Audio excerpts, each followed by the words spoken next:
I'm Peter Adamson, and you're listening to the History of Philosophy podcast, brought to you with the support of King's College London and the Leverhulme Trust. Online at www.historyofphilosophy.net. Today's episode, Spreading the Word, the Latin Church Fathers. I suppose that all of us have a few guilty pleasures. I've admitted several times to a weakness for almond croissants, and this series of podcasts has provided mounting evidence that I cannot resist a good pun, or indeed a bad pun. But how many of us are helpless to resist the great works of Latin literature? This was the guilty pleasure of the 4th century church father, Jerome. He was raised on a diet not of almond croissants, but of Latin eloquence, with Cicero and other pagan authors on the menu. As he became more and more serious about his Christianity, this became a matter of increasing spiritual discomfort for Jerome. He flirted with the idea that the scriptures might offer their own kind of eloquence, but more often he extolled their very lack of polish. These were rough, simple texts, and engaging with them could be seen as a discipline, an ordeal as real as the fasting and abstinence of the Desert Fathers, or so claimed Jerome. And he ought to have known. He was himself something of a desert father, albeit one who retreated to isolation armed with a large library and a squad of scribes to help him with his research. To steal a joke that I rather like, his cave must have been unusually large. His ascetic practice included not only submitting to the unadorned, even crude prose of the Bible instead of the elegance of Cicero, but also learning to read the Bible in Hebrew. He consulted Jewish scholars and translated the Bible into Latin directly from Hebrew instead of the Greek Septuagint. In some of the many dozens of letters Jerome wrote to his patrons, friends, and rivals, Jerome claimed a nearly unique interpretive privilege on this basis. "I have returned to the Hebrew source," he would say, "and returned with insights about God's word that have been obscured by translation." We might suppose it obvious that going back to the original language of a text is a good idea, but Jerome's use of Hebrew was controversial. After all, the Greek Septuagint was believed to be a divinely assisted translation. Jerome debated the value of the Hebrew original with no less a personage than Augustine. In all of this, Jerome was carrying on the work of Origen, often literally. He drew not only on consultation with Jewish scholars, but also on his extensive acquaintance with the works of Origen. In a previous episode, I mentioned that Origen's multi-column edition of the Hebrew Bible, the Hexapla, has not been preserved for posterity, but Jerome was still able to use it. He gives us a clue into why the Hexapla did not survive when he complains about the eye-watering price a copy would demand. This is also relevant to Jerome's feelings of guilt over the pleasures of literature and scholarship. In the ancient world, books were luxury items in every sense, expensive to buy and properly appreciated only by those who had an expensive education. No wonder that Jerome had mixed feelings. He was inspired not only by Origen's scholarship, but also by his ascetic side, and by the example of desert fathers like Anthony the Great. Indeed, one of Jerome's own works was a biography of the desert father Paul the Hermit. Jerome's career thus embodies a tension, on the one hand emphasizing the spiritual importance of self-restraint and voluntary poverty, on the other ennobling the image of the Christian scholar whose education and library were the ancient equivalent of elite private schooling and sports cars. This helps explain why so many ancient Christian heroes started out wealthy but voluntarily gave up their riches. They pursued a life of poverty, study, and seclusion, but only after they had been educated to an elite level. Usually, the better-known Christian ascetics had their cake before they started refusing to eat it. Why in this philosophy podcast am I bothering you with this tale of ancient Christian neurosis? The clue is an author I've already mentioned several times, Cicero. We've seen that philosophy was part and parcel of elite education and the canon of classic literature for readers of late antiquity. That's obviously true for the Greek tradition, which looked to Plato as a paragon of both literary and philosophical excellence. But it's also true for readers of Latin. The most significant church fathers who wrote in Latin, Tertullian, Lactantius, Ambrose, Jerome, and Augustine, were all well educated, and all admired the great Latin stylists like Ovid, Virgil, and Cicero. How annoying that all these authors were pagans! And how especially annoying that Cicero, often taken as the greatest of the classical Latin authors, also happened to be the primary route through which pagan Hellenic philosophy had reached readers of Latin. This point is illustrated particularly well by Lactantius. His fame relies on a work called the Divine Institutes, written at the dawn of the 4th century in response to the great persecution under the Emperor Diocletian. In the Institutes, he says explicitly that his aim is to use such rhetorical gifts as he has to attack pagan belief and uphold Christianity.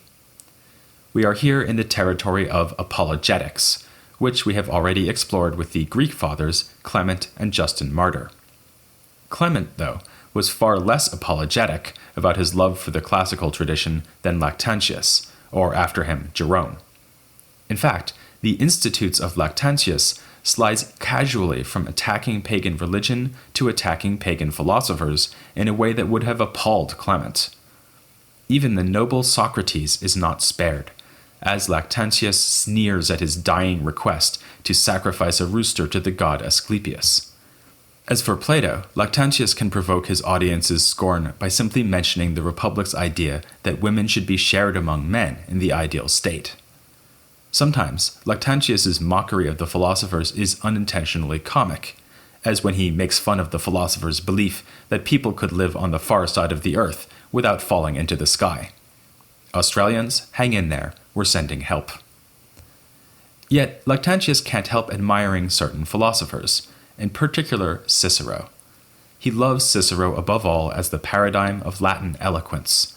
So, although he attacks several passages from Cicero in the course of the Institutes, he does so with some degree of respect. He seems to think Cicero should really have known better. And, of the various philosophical traditions to come through the Greek tradition, in part through Cicero's Latin writings, it seems to be Cicero's own preferred school of skepticism that has made the biggest impression on Lactantius. He deftly wields the classical skeptical strategy of emphasizing disagreement amongst his opponents. He also thinks the skeptics were right when they admitted that perfect knowledge is beyond the capacity of mankind, Stoic claims to the contrary notwithstanding. On the other hand, dogmatic skeptics go too far when they claim that we know nothing. That, as Lactantius points out, would be self-defeating, because we would at least know that we know nothing. Rather, humans can have partial knowledge that falls short of the full understanding we might honor with the name of wisdom, in Greek sophia, and in Lactantius's Latin sapientia. At best, philosophy done with human resources can be only what its name promises, love of wisdom, but not wisdom itself. For that, we must turn to a source higher than mankind, namely God. Thus, Lactantius argues that wisdom is inextricably linked to religion. Interestingly, he seems to assume that the Hellenic philosophy that inspired Cicero was not religious. He even says that a pagan would never be able to engage in philosophy and religious ritual at the same time. For Lactantius, philosophy still means Socrates, Plato, Aristotle, and the Hellenistic schools, which is unsurprising given that Cicero was such an important source for knowledge of philosophy in Latin. He seems unaware of Neoplatonism, and especially figures like his contemporary Iamblichus, who fused Platonism with pagan religion. Ironically, though, Lactantius is playing much the same game as Iamblichus. He appeals to a learned audience that still includes many pagans, offering a wisdom built on revealed texts. Lactantius tends to quote pagan authorities even more than the Bible, even the Hermetic texts so beloved of Iamblichus. This is precisely because he is not preaching to the converted, literally, but aiming his critique of paganism at a broad, literate readership. At least one Christian reader, Jerome, was more impressed by this critical project of Lactantius than by his positive exposition of Christian doctrines. There's no doubt that the most memorable parts of the Institutes are those where he chuckles at the irrationality of pagan belief and pokes holes in philosophical pretensions. But, as the work goes on, Lactantius does provide an innovative ethical teaching to replace philosophical theories about virtue. He rejects the Socratic and Stoic notion that virtue is the same thing as knowledge. It is possible, indeed common, for us to know what we should do and lack the will to do it, a point that will be developed by Augustine. And where knowledge is something that comes to us from the outside through learning, virtue is a state of character that must come from within. He also objects to the philosophical claim that virtue is the highest good for humankind. No, virtue is at best a means to our highest good, which is an immortal life together with God. This makes sense of a passage earlier in the Institutes where Lactantius has argued that one must accept the presence of vice and suffering in the world, since without these, virtue would be pointless. Lactantius would agree with Irenaeus that this life is given to us as a trial and tribulation so that we can earn salvation the hard way. Thus, virtue for Lactantius consists largely in fortitude, in bearing whatever slings and arrows outrageous fortune sends our way. If we are virtuous, we will achieve the promised immortality in the hereafter. For now, the perfect human life in this world will have two aspects, just like the contemplative and practical aspects of happiness in the Aristotelian tradition. But Lactantius gives both aspects a new twist. Instead of rational contemplation, we should dedicate ourselves to worship of God. And instead of a life of heroic practical activity or political engagement, as praised by Aristotle and Cicero, we should help our fellow man. Lactantius places charity at the core of ethics, another idea that will be embraced by Augustine. For Lactantius, charity and all other practical virtue presupposes piety, because we become charitable in order to imitate God and His mercy. He develops his view in part by attacking the radical skeptical philosopher Carneades. As you might recall, Carneades famously came to Rome and gave speeches in praise of justice and then against justice. In the second speech against justice, he gave the vivid example of a wise man and a foolish man drowning at sea, with only one plank between them. The wise man would fight for the plank to save his life, justice be damned, because his life is more valuable. Lactantius first responds, "What is this supposedly wise man doing on a ship?" A reminder that in the ancient world, seafaring was a danger usually faced only to fight wars or make money. More to the point, he adds that the real wise man would fear sin much more than death, sin being any act that harms one's neighbor rather than helping him. And so it is that, thanks to Lactantius, charity begins at Rome. Like I say, when it comes to puns, I just have no self-control. In this case, I should perhaps have tried a bit harder, since neither Lactantius nor the other Latin church fathers were actually based in Rome. They came from and lived in various locales in the Western Empire and even in the East. North Africa in particular produced several theologians, including Lactantius, Tertullian, and Augustine himself. This only stands to reason. In late antiquity, the city of Rome was no longer the center of empire. In the 4th century, the emperors had relocated to the more easily defended Milan. And by the 380s, the emperor Valentinian II wasn't even the most powerful man in Milan. On more than one occasion, he had to yield to the bishop of that city, Ambrose. Like his contemporaries, the Cappadocians, Ambrose was deeply embroiled in theological controversies, in his case especially with the Arians. Ambrose was reluctantly installed as bishop at the demands of a near-riotous mob, an event that would be regretted in due course by the Emperor Valentinian and his mother Justina, who favored the Arians. In 385, when Valentinian tried to seize a basilica in the city for use by Arians, Ambrose and his supporters faced them down. It wasn't Ambrose's only successful confrontation with imperial authority. Years later, another emperor, Theodosius, authorized a massacre of thousands at Thessalonica. Outraged, Ambrose withdrew the sacraments from Theodosius until he performed a humiliating public repentance. Around the same time, Ambrose used his deft political skills to prevent pagans from restoring the altar of the goddess Victory near the Senate in Rome. When you're winning battles against Victory herself, you know you're on a roll. Ambrose is thus frequently cited as the first Christian leader to exert the power of the Church as an autonomous political force, which could, on occasion, thwart emperors or put them firmly in their place. Of course, this achievement echoes down the centuries through the medieval age. As a result, Ambrose is better known for his political machinations than his philosophy. Even historians of philosophy probably think of him in the first instance as a formative influence on Augustine rather than for his own thought. But like Lactantius, Ambrose contributed significantly to the emerging tradition of Christian ethics. His best-known work, called De Officiis, or On Duties, is a Christian answer to a treatise of the same title by Cicero, that man again. Indeed, you might think of Ambrose's On Duties as a Christian reworking of Cicero, sometimes simply illustrating originally Ciceronian ethical points with examples drawn from the Bible. He tells us how Abraham's willingness to sacrifice his son Isaac at God's command displayed all four classical Greek virtues: wisdom, justice, courage, and temperance. In one particularly striking juxtaposition of sources, he compares Plato's story of the Ring of Gyges from the Republic, which asks whether anyone could resist acting unjustly if they acquired a ring of invisibility, with the virtue of David in the biblical book of Samuel. David refrained from killing an enemy king who was asleep, even though he could have gotten away with it. As this suggests, Ambrose is in full agreement with Greek church fathers like Clement of Alexandria in holding that the truths found in Greek philosophy were already proclaimed earlier by Old Testament prophets. Moreover, Ambrose insists that only the Christians have made good on the aspirations of Plato, the Stoics, and other more or less right-minded Hellenic thinkers. He agrees with Plato that our ethical goal should be the subordination of desire to the rule of reason. But he thinks that all the pagan philosophers still thought too much in terms of what is advantageous to each of us in this life.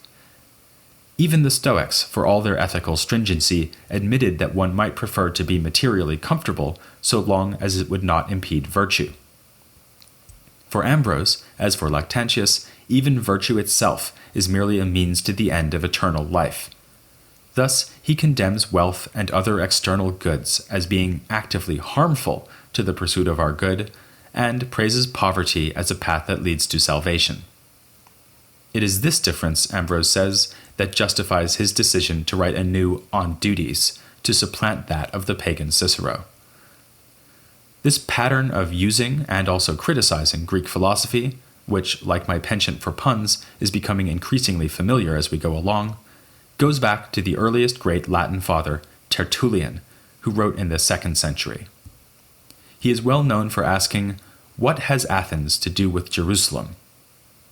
This rhetorical question suggests that he wanted to sweep aside the whole Greek intellectual tradition in favor of the new Christian revelation.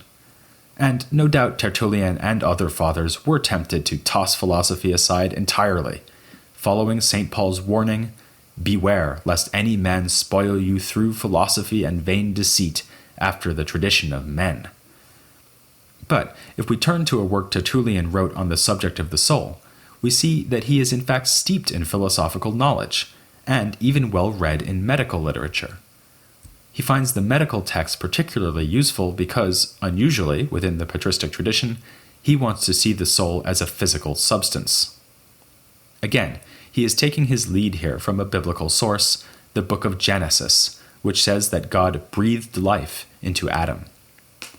This leads Tertullian to ally himself with Stoics and medical authors who describe the soul as a sort of pneuma or breath.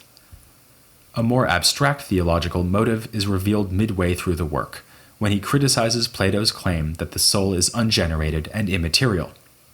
In that case, says Tertullian, why not just call the soul God? A physical account of the soul puts it in its rightful place. The soul is created, not divine. Yet Tertullian does not rely only on theological argument or scriptural citation. He gives powerful philosophical arguments.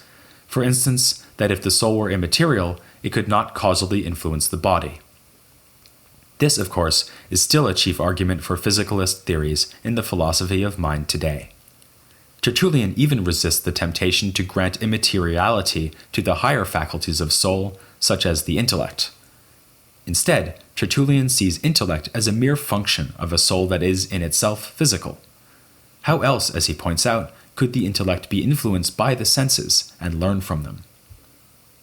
Tertullian seems almost to be criticizing in advance the theory that will, in the coming generations, be defended in Alexandria by Origen. Origen's explanation of sin and the cosmos will revolve around the claim that the soul pre-exists the body. Tertullian wants nothing to do with that idea. He associates it not only with Plato, but with the hated Gnostics, who we saw being refuted by other 2nd century theologians like Irenaeus and Justin Martyr. Like them, he traces the Gnostic heresy to the influence of Platonist philosophy. This idea that Hellenic thought is a source of heresy helps explain why we so often find church fathers expressing hostility towards Plato and other pagan thinkers, even as they reproduce arguments from these same philosophers. Here's a particularly ironic example.